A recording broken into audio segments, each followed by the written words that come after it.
इस कहानी को सुनकर आप अपनी परेशानी और दुख भूल जाएंगे। इस कहानी का नाम है चमकीले नीले पत्थर की कीमत। एक शहर में बहुत ही ज्ञानी प्रतापी साधु महाराज आए हुए थे।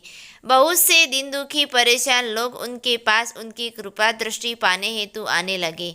ऐसे ही एक दिन दुखी गरीब आदमी उनके पास आया और साधु महाराज से बोला, महाराज, मैं बहुत ही गरीब हूँ, मेरे ऊपर कर्जा भी है, मैं बहुत ही परेशान हूँ, मुझ पर कुछ उपकार करें। साधु महाराज ने उनको एक चमकीले नीले रंग का पत्थर दिया और कहा कि यह कीमती पत्थर है, जाओ जितनी कीमत लगवा सको लगवा लो। वो आदमी वहाँ से चला गया और उसे बचने के इरादे से अपने जान पहचान वाले एक फल विक्रेता के पास गया और उस पत्थर को दिखवाकर उसकी कीमत जाननी चाहिए। फल विक्रेता बोला, मुझे लगता है ये नीला शीशा है, महात्मा ने तुम्हें ऐसे ही दे दिया है। हाँ, यह सुंदर और चमकदार दिखता है, तुम मुझे दे दो, उसके मैं तुम्हें 1,000 रुपया दूंगा। वो आदमी निराश होकर अपने एक अन्य जान पहचान वाले के पास गया, जो कि एक बर्तनों का व्यापारी था। उनके उस व्यापारी को भी वो पत्थर दिखाया और उसे बचने के लिए उसकी कीमत जाननी चाहिए।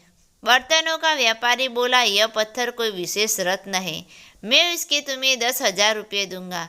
वह आदमी सोचने लगा कि उसकी कीमत और भी अधिक होगी और यह सोच वो वहाँ से चला आया।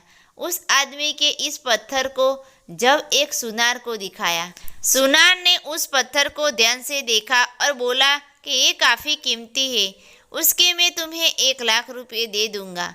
वो आदमी अब समझ गया था कि यह बहुत अमूल्य है। उसने सोचा, क्यों न मैं उसे हीरे के व्यापारी को दिखाऊं।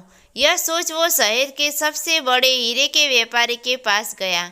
उस हीरे के व्यापारी ने अब वो पत्थर देखा तो देखता रह गया। चौंकाने वाले भाव उसके चेहरे पर दिखने लगे। उसने उस पत्थर को माथे से लगाया और पूछा, तुम यह कहाँ से लाए हो? यह तो अमूल्य है, यदि मैं अपनी पूरी संपत्ति बेच दूं तो भी उसकी कीमत नहीं चुका सकता। कहानी से सीख, हम अपने आप को कैसे आंकते हैं? क्या हम वो है जो राह दूसरे हमारे बारे में बनाते हैं? आपकी लाइफ अमूल्य है, आपके जीवन का कोई मोल नहीं लगा सकता। आप वो कर सकते हो जो आप अपने बारे में सोचते हो। कभी भी दूसरे के नेगेटिव कमेंट से अपने आप को कम मत आंकिए। इस कहानी अच्छी लगी हो तो चैनल को सब्सक्राइब कीजिए। धन्यवाद।